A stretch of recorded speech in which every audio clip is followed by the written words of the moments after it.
Rayanne, we are back again. You know, every time I start, I say Rayanne, but we're not going to get into that. Ray, we're back again, and we have a great guest with us. She's the creator of Star versus the Forces of Evil. She's currently working at Nickelodeon. We have Daron Nefcy with us. Daron, how are you today? Hi, I'm very good. Yeah.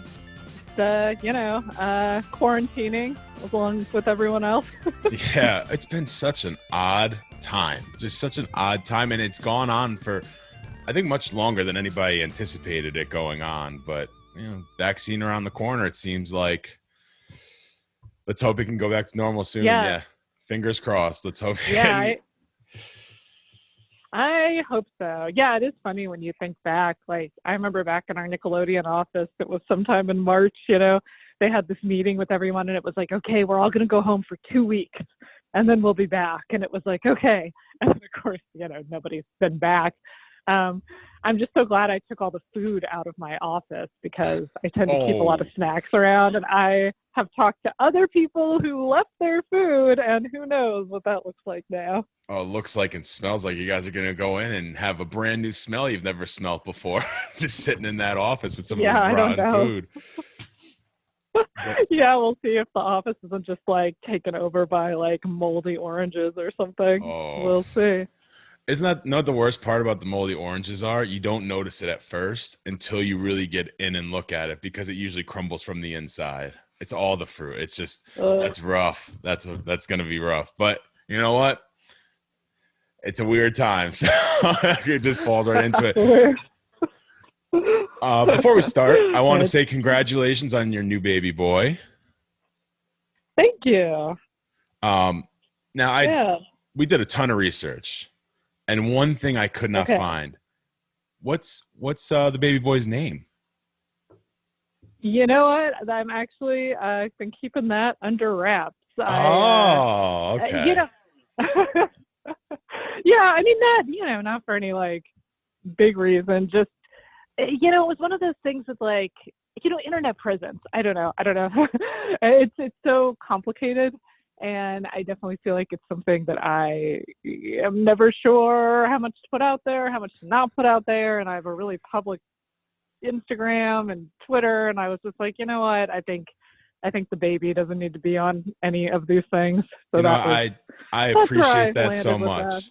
I appreciate that so much, because you can go on any social media and there'll be people that post thousands of pictures of their kids, and you're like, anyone can see this, right? Like I get you love your kids and you should have some pictures of them, but like you got to keep, you don't want it to become public domain of everything about your kids out there before your kid can even walk, So I appreciate that. And I'm not judging anything anybody else wants to do. It's just, kind of a personal decision on that front. But yeah, I mean, the baby's been awesome, and it's been like, I don't know, weirdly, it's like, I keep like, for all the things with the COVID and the quarantine and all that, like I feel really lucky. Like the second the baby was born, I was like, oh, okay, I was going to be home anyway. Like, this is great. Now I have something to do, and I don't feel, it's just been like kind of awesome. And then I actually, went back to work recently, which is of course working from home. So I still get to see my baby a lot. I mean, it's kind of been working out well, I have to say, on that front. I'd still rather it not, I'd still rather us, be back in the office and all have the vaccine and everything. But I'm trying to be positive. Yeah. Now, it's already a stressful time having a kid. How stressful was it during COVID? I imagine it had to raise the level 1,000%. Well, definitely it was weird, like all the things with like having the baby, because, it's like went to the hospital in a mask, and then they gave me a COVID test when I showed up, and then my husband had to wear a mask through the whole labor, and, all that stuff. And then we weren't even in the hospital very long, and then I mean, you have a new baby, you kind of feel like, oh, the grandparents will be there, people are going to show up. No, it's really just us with this baby for 3 months, So, but good. I mean, again, it really, like, I feel like the stuff with the baby has been really nice. Like, that hasn't been hard, but there is just that weirdness, Well, in the air. it's nice that your husband was able to go in with you, because a lot of times you go into the hospital for anything and no one's allowed in with you. And at any point, any circumstance, no one's allowed in with you. So it's really good that he was also allowed in with you. I mean, completely different circumstance having a kid. It's nice to have someone there by your side, but I've seen people that are I did hear at the very beginning they weren't allowing partners. So that would have been terrible. So yes, it's true. Good. It's all good. Let's switch over really quick. So when you're pitching a show, what are some steps to doing that process? Like, I have no idea. If I wanted to go pitch a show today, I would be lost. I have no idea where to even start. So what are some steps to doing that? Oh man. Well, I will say that it helps to be working in the industry that you want to pitch something to. So like for pitching a show, if you're working in animation already, it's not that hard to set up and do it. So like, say you were a storyboard artist or a character designer or somebody working at a studio like Nickelodeon or Disney, you could kind of pretty easily, you're in the same building with all the executives you pitch to. I mean, it's pretty easy to talk to somebody, the assistant of one of the executives, and set up a pitch meeting. So that's that's a good step one. Or like with me, I started pitching when I was in college at Cal Arts, which of course is a college that's really connected to the animation industry. So, a lot of our teachers were working in the studios, and, people that I had, maybe known as a freshman who were seniors at the time had been working a couple of years, and they could give me contacts, So it does help if you're just like in the industry. If you're not, that might be a little bit harder. Like, I would say people that want to pitch shows, I would try to get in on a job on an animated show. I even think if you were, a PA or, any kind of job on a production, you could make those contacts pretty easily. And you said that you're currently working at Nickelodeon, and you've said that you're working on something. Can you tell us maybe what you've been working on? Yeah, well, at Nickelodeon, I have a development deal. So I have actually 2 shows that I'm developing for them.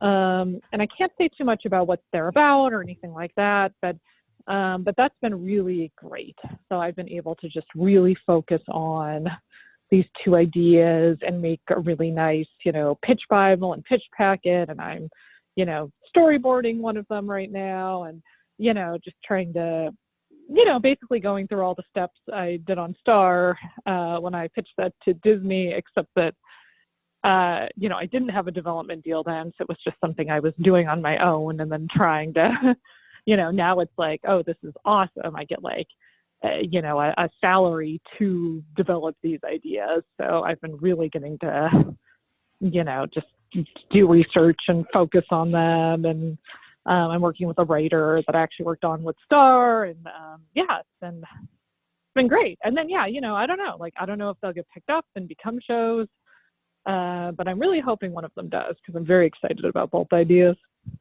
Yeah, so talking about Star, when you created Star vs. the Force of Evil and you got finally greenlit by Disney, what length were you hoping to get out of it, or were you just so excited it became a show you didn't even think that far ahead? Oh, sorry. What was the question? What length? What length, like seasons wise? What length were you hoping to get out of it? Were you hoping to get a bunch of seasons, or you just so happy to get one that you weren't even thinking about it?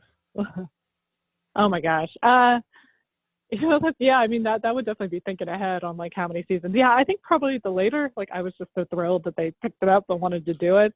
And I don't know. And different people have different thoughts on this. Once Star was happening, you never know if you're going to get another season most of the time. At least by my experience, it's like we never knew if we were going to get another season. So you were always hoping.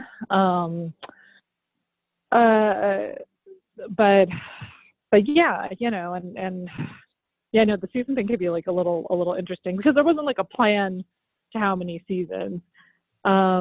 And even though, and I was so lucky, like I was so glad and so lucky that we got to do 4 seasons, because that's kind of a lot. I mean, especially at Disney, it's very rare for a show to get 4 seasons. So by the time we got that far, I was pretty sure they wouldn't pick up another season. But again, you don't know. And I think especially with a crew, like as a showrunner, I felt very responsible for my crew. You end up employing, like, I think at our max, we were about 56 people in-house.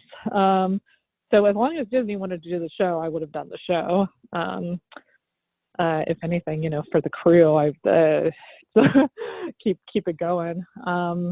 But no, there wasn't like some plan of like, oh, we're going to be done after, 3 seasons or after 4 seasons or whatever.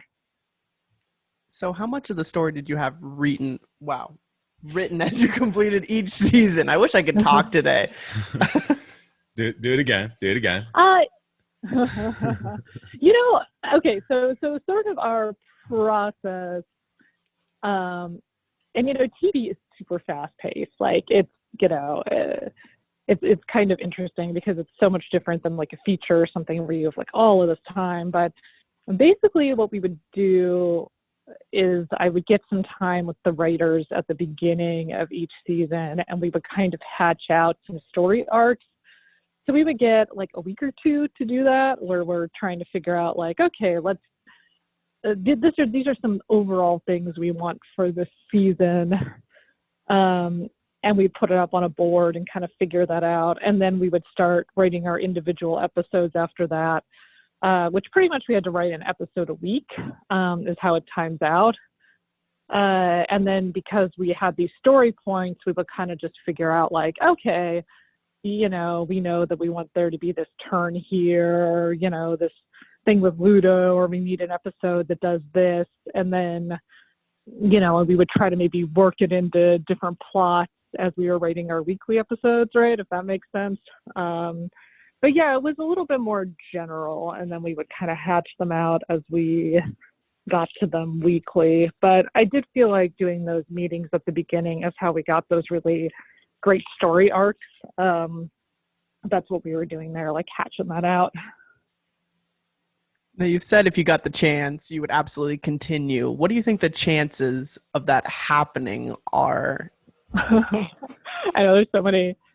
I get that question a lot on Twitter. I would say not probably. Well, I don't know. It was. It's really not up to me. I think that there's probably always a chance, especially how quickly things get nostalgic and how people want to like see more of something. Like oftentimes it'll just happen like a few years later even. So I do feel like if Star continues to have fans and be popular and people keep asking for it, I wouldn't be surprised if they wanted to do more. And I've certainly expressed that I would be interested in especially like a streaming movie or, something fun or, anything. But of course now, I'm moving on to other projects, but I would support, anything. And if it timed out, I don't know. I feel like I love Star. I would always be open to more Star. It would be cool to do a book. It'd be cool to do anything, but, it's not really up to me. It's funny in this day and age. I feel like if you just wait 10 to 15 years, it's going to get rebooted. Everything's getting rebooted right now. Yeah. I saw the Animaniacs just came back. I don't even think you have to wait that long. Sometimes it's even just a couple of years and it's like, oh, it's this again. Now that the gates have opened, you might not have to wait at all. It might just be 2 years and they're like, all right, let's reboot it. Let's do it. Yeah, no, absolutely. I feel like I've been seeing that more and more. I was just reading today they might be bringing back True Blood, which I feel like has only been off air for 6 years. So yeah, I don't know. Yeah, he was on your show as well. Dexter is getting rebooted. I think next year they're going to start doing that. Michael C. Hall's show, really? Dexter. Yeah, it's getting rebooted. It's coming back for a 9th season. Oh, wow. That's so funny. Yeah, why not? Anything could happen. But yeah, for now, there's no Star, which is, it's been an interesting process, like having it be done. I had this kind of weird feeling as we were like finishing up the writing, or maybe it was finishing up the boards. I don't know. Somewhere in the process, I got this really overwhelming feeling near the end of like, oh my God, is Star going to be okay? like she really felt like this real person, you know, like this good friend I wasn't going to see again, you know. It was like this really strange feeling. But yeah, you know, I miss it. Like I miss her. Now, do you do anything like not public or anything, like do you draw comics of Star just to keep the story going for yourself or anything like that? Because Star did come from a web comic originally. So you do anything like that just for yourself, just to keep it going so she's not ending for you? You know, I wouldn't have time for that. But yeah, if I did have time, I mean, that would be cool. You know, what's kind of great though is that there definitely are people that have been continuing the Star story with comics and stuff online. Big time. It's really neat to see. And a lot of it is so good too. It's like, oh wow, this is like a cool, this is a cool direction. But sorry. No, I was just gonna say the fan base for Star is ginormous. Like it's huge, and there's new content with Star from like fan base content coming down. I feel like every day I see it come out, a brand new comic or something, just even a picture, like a fan art that's just continuing the story. Like the fan base is huge and really strong behind the show. Yeah, it makes me really happy. I definitely had a thought when I was making Star of like, you know, I was such a big fan of Sailor Moon as a kid, and of course, you know, I'm 35. I was not like super on the internet when I was you know, a teenager or anything like that, but you know, I was making my own characters based off of Sailor Moon characters and writing stories with them, and you know, hanging out with friends that also like Sailor Moon, and you know, writing scripts and things, and you know, so it makes me really happy that you know, there could be people getting behind that stuff. But it is so funny that now, you know, online there's all this like language for it, right? You know, it's like people are making their own OCs, and you know, they can really connect to all this like big fan base. But yeah, it does make me think of like when I was really obsessed with Sailor Moon with my friends. So we mentioned before that Star is based on a web comic about the same character, Star Butterfly, except she didn't have magical powers, but she believed she did. And it wasn't until Disney brought up, like, maybe she should just have magical powers, that it changed. When you originally pitched this to Disney and to, I believe it was Cartoon Network at first, was that what the show was going to be? A girl that didn't have magical powers but believed she did? Yeah, and she was a lot younger too, so she was a fourth grader. But there was a lot of the same characters. I mean, it's funny. I actually think her personality and her look really didn't change. And there was sort of a Marco type of character, and there was, you know, a lot of her little magic creatures and stuff. But that's part of, you know, the development thing, which is interesting. You know, and it's what, like, I'm trying to think of the easy way to explain things, but it's like, you know, it's one of those things with pitching. It's like when you go to a studio and you're pitching them your ideas, you know, you're basically going to somebody and going, hey, could you invest millions and millions of dollars into this like thing I came up with in my head? I mean, you know, they're going to want their ideas in it and their ownership on it. And I do think it's really important to be flexible. It's like you kind of have to know what parts of your story and your idea you can be flexible on, and what things you don't want to be flexible on, you know, what things are important to its core. So yeah, that was one of the things with Star that was interesting when I brought it to Disney is, you know, I had this version where she was younger and stuff.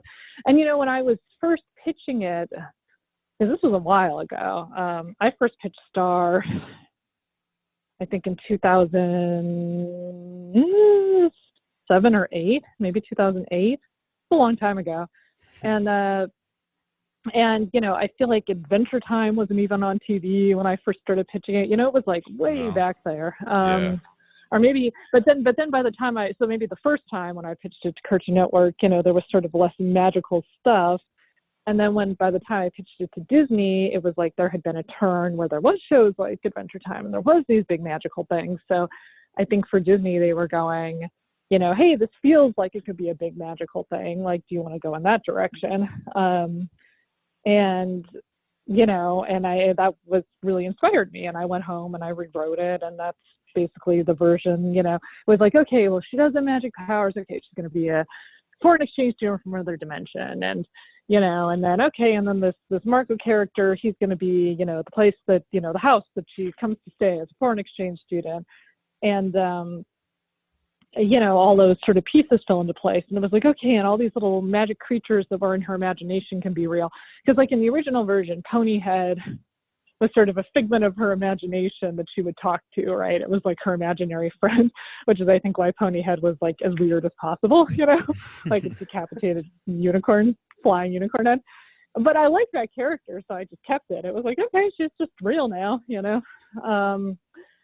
So a lot of that stuff did stay, and it worked. And then that was the version that the execs at Disney really liked. And, I was really happy with it. Like, I was happy that I rewrote it and that I didn't just go like, no, this can't change or whatever. Because there's other things that, came up in the process that were questions that I didn't want to change. And then I also felt like because I was flexible on other things, then I could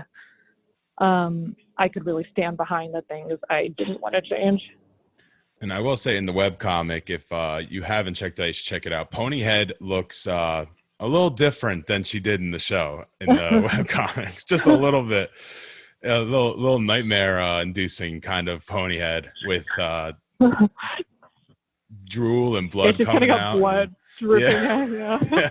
So a little bit of a different look, but I mean, it's a little bit of a different look, but at the same time, it's not. Instead of the blood, it got replaced with like stars and stuff like that coming out. So just a little more kid friendly, but about the same look.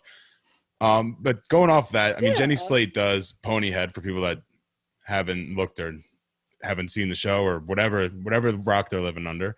The voice cast of the show is one of the best I've ever heard in a cartoon. How were those decisions made? Were there a bunch of auditions? Did Disney bring people to you? Did you have people in mind already? I would say a combination of everything. I had some really wonderful, Disney has a really wonderful casting department. So I got to work with their casting department and finding people, and just got like, especially Rachel I worked with, and she just had some wonderful ideas, so a lot of times I would just go to her and be like, okay, we need a male character, and they need to be like this, or we need a villain, or we need, and she would come up with a bunch of ideas. And yeah, especially a lot of the major characters, we did auditions. Like, man, I remember we auditioned a lot of people for Star. And then, Eden came in and just had that like perfect energy. And it was like, okay, yeah, this is it. And it's incredible how those things fall into place. Yeah. And then other times, people like Michael C. Hall, it was like, his name, I don't remember, I suggested him, or if just his name came up and it was like, oh my God, perfect, But yeah, that was lovely getting to work with Disney's casting department. They're really fantastic. And so you just said it. We had a question about Eden, but when she auditioned, did you just immediately know that that's the voice of Star, or did it take a second? What was that thought process like for you? Because you said she was a perfect fit for the role. Oh yeah, absolutely.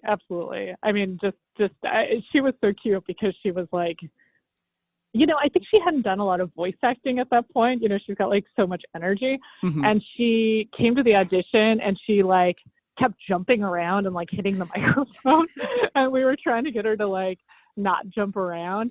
So then she would like kind of jump around and then do the line, and it was awesome. It was so perfect. And then I remember when we called her to tell her she got it, she was like, I don't know, she was just so excited. She was like, oh my gosh, I didn't hear back. So I thought I didn't get it, but then I did hear back. It was like, oh, this is so Star. I love it. I have a couple questions from myself about the show. At the end of the show, was there any ever thought of bringing Toffee back as the final villain? As the final villain?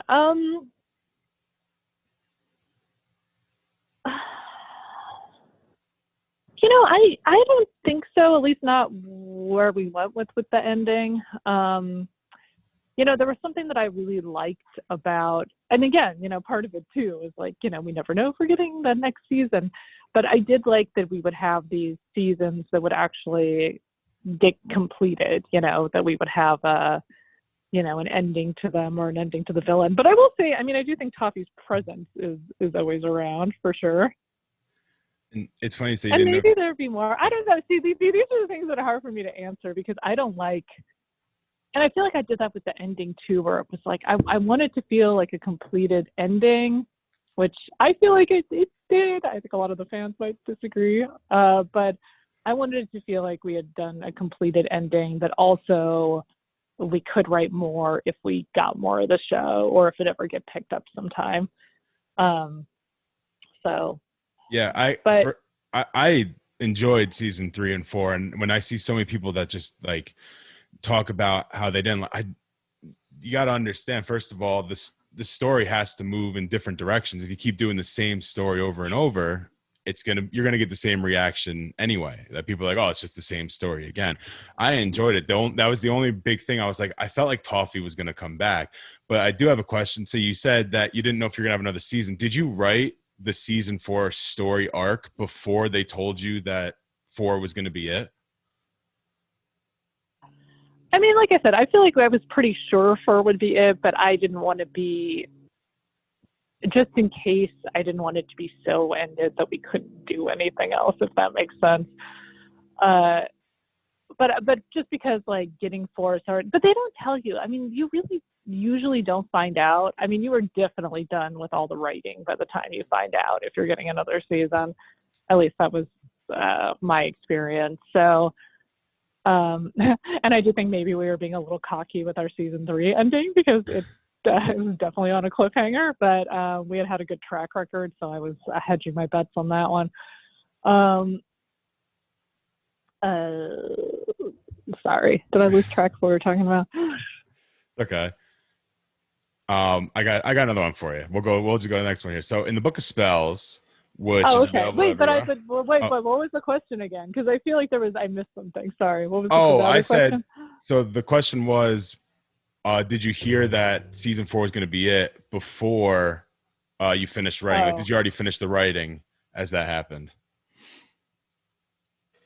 Yeah, because you just don't know. You never know. I know what I was going to say with the ending. It's interesting though, because I do feel like in some ways there are, and I think some people really love the ending and I really love the ending, but I do know that there's some fans that felt, unsatisfied with the ending. But then also I feel like they mostly just seem mad that it's ended.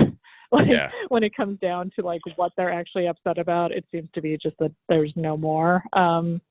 So, it's what happens. It's hard to end things too. It really is. It was funny. The Star finale was it premiered on the same day as the Game of Thrones final episode, which I thought was really funny. Which of course that ending, I think a lot of people, maybe didn't love, but as somebody that works in TV, I feel like I just have such an appreciation for anything getting made. It's so hard and you have to move so fast. So,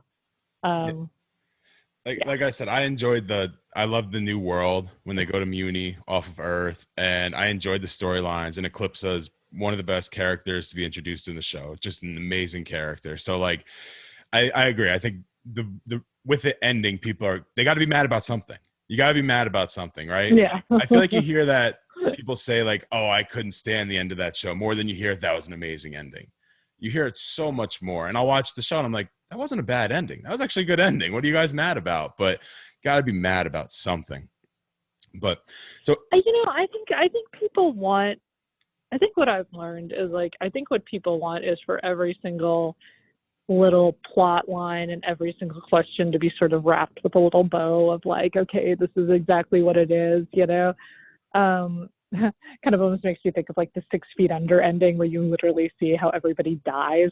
I kind of feel like people want that, but I have to say I don't particularly like that type of ending. Like I like things to be a little bit more open-ended, kind of like what I was saying with the Sailor Moon stuff, where it's like I wanted people to have space to play and write for the characters and have fun with it, you know.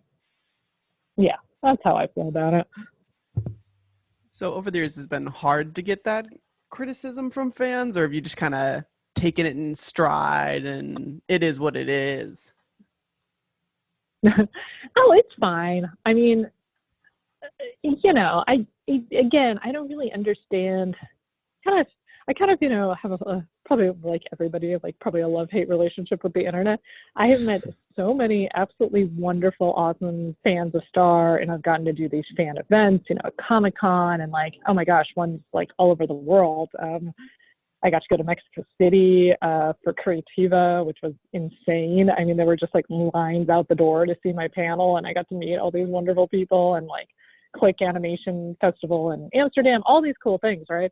But then there are a lot of people online that I do feel like they're really, they're just like really rude about things. And it's so strange. And it's so funny because, and I don't usually respond, but if you ever do respond, then I feel like it flips all of a sudden, you know, then it's like, oh my gosh, like you're talking to me. Oh, I'm sorry. Oh, blah, blah, blah. How do you work in animation? You know, it's like, oh my God, these people, you know, like they'll say something really rude. And then if you respond at all, they want to know like how to get a job in animation. It's so funny.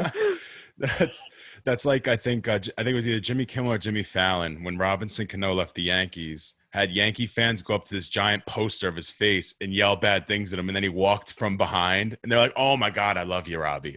It's like it's the same thing online. I feel like you say something, but then if they respond, they see it. It's like, "Oh, I love you," though. They want to dish the criticism until they know you see it.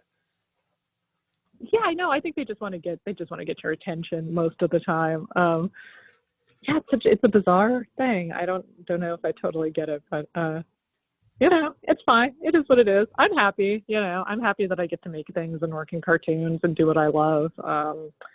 And you know, you hope people like it. I mean, I do think most people did like the ending, but I do think it's hard to take criticism. I think like anything, it's probably the mean things that people say stick to you the most somehow. When you created Star, did you ever think it was going to become one of the best cartoons of the 2010s? Is it? I mean, that's pretty cool. Not that's a fact. That's not an opinion. That is a fact. No, I was so thrilled to get to make it. It was definitely something I've wanted to do since I was a little kid, was make this show. So, yeah. You know, I would also say when you're in it too, like when I was like, I can't believe, oh my gosh. I think I was probably, I don't even know the timelines anymore. What, 6 years, 8 years I was on Star full time at Disney, like nonstop. You're so in it, you know, it's like my whole world was just making the show for such a long time. I don't know, maybe I lost track of the question again, but yeah, it was a cool thing. And so before we wrap up here, what is some advice you would give to someone that's trying to make it in animation, trying to fill your shoes? Got any advice for the people? Who want to make it in animation? Mm-hmm. So to just get any job in animation or like to pitch a show? I think just to get their foot in the door. Foot in the door. Again, you know, for me, I went to CalArts and that really helped a lot. But that's certainly not the only way to do things. But at least I know for me, that was a really great way to get in because that college just has like so many connections with the industry. Gosh, and everything changes all the time, doesn't it? I used to tell people, you know, it was really important to move to LA, but now with all the COVID stuff, that actually seems a little less important all of a sudden. Although maybe it'll come back to being very important. But how do you get in? I wish drawing I knew. is important. I wish. Well, okay. I mean, so on Star, right? We had people that like one of my absolute best board artists. Well, well, a couple of my best board artists had like really normal jobs. Like one of my best board artists, Ariel, who's like amazing. She had Star fan art online, and one of my directors had seen it and was like, hey, this girl's like really funny and she draws really well. And we sent her a test and she nailed it, and we hired her as a storyboard revisionist, and she was like an awesome revisionist, and we moved her up to board artist real quick, and she's still at Disney doing boards. And you know, and she had been working at a Starbucks, I think, when she did the test. So you know, I do think that is one of the cool things about the internet, is like, if you are really good, people will see it. I'm working with a really awesome artist right now, who was in college. I forget what school he was in, you know, maybe an art. Where was he? I don't know. But anyway, he lives in Texas, and he's like, I don't know, 22 or something. And his drawings are absolutely amazing. And I'm working with him on this Nick project just because I saw his stuff on Twitter. So I do think that is like a really cool thing about online. Also, a lot of the studios do have, like Nickelodeon in particular, has a lot of really good internships and apprenticeships, and like, you know, if you can get in on any job, again, even if it's a PA or something, it makes it a lot easier because you're there. I mean, you have to do a good job though as a PA. You can't like come in as a PA and then not do your PA job and just, you know, do storyboard tests or whatever. But, you know, you could come in and then like ask for a storyboard test or ask one of the artists to look at your portfolio, or, you know, that makes things a lot easier. And here's a good one. Here's a big one, because this is what they had us do at CalArts, and I owe everything to this, is that they made us make our own films, and we had to do it 4 times. So that's basically what you do at CalArts in the spring semester every year, is you make a film and you have to do the whole thing. So you have to rate it, you have to storyboard it, you have to do all the layouts, you have to design the characters, you have to do the editing and learn the editing software. You have to learn the recording software and like find actors if that's what you want to do. If you want to music in it, you got to go find a composer, or, you know, find music. You have to do every single part of the process. And you just learn so much doing that. You learn absolutely so much doing that. I mean, I, you know, got my show picked up, and of course I had never run a show, and I had to figure out how to do that. But in a way, it's just a bigger version of making your own film. You're just working with a bunch of other people as opposed to, you know, doing everything on your own. But knowing how all the pieces connected was so valuable. And I would say for anybody that's especially interested in like storytelling or interested in animation, why don't you try making a film? You can do that. Everybody's, you know, if you have a computer, you know, if you can get, I don't know, Flash or any kind of software, I mean, make a film. You will learn so much, and you don't need to be in some expensive fancy art school for that. You can do that anywhere. And I would also encourage people to make a film and like not put it online necessarily, because your first film is probably going to suck. But just make a film for the sake of making a film, to learn as a learning process. Because also, if you can get through doing that, again, you're going to learn so much, you're going to get better. And then, yeah, that would be my advice. Make a film. Just make a film. Daron, thank you so much for joining us, taking time out of your day to answer some of our questions. Yeah, no problem. Was I too rambling? Should I do anything? No, that was great. That was great. Listen, we're not like most of these interviews. We love rambling and we love talking. Like, that's 2 key things. If we get someone that talks more than I do, I think it's a win in our books. It's a win in our books, because I also love to talk and ramble. So if we get somebody that does it more, it's a win in our books. But we really do thank you for taking time out of your day to join us and answer some of our questions. Yeah, no problem. We'll be right back.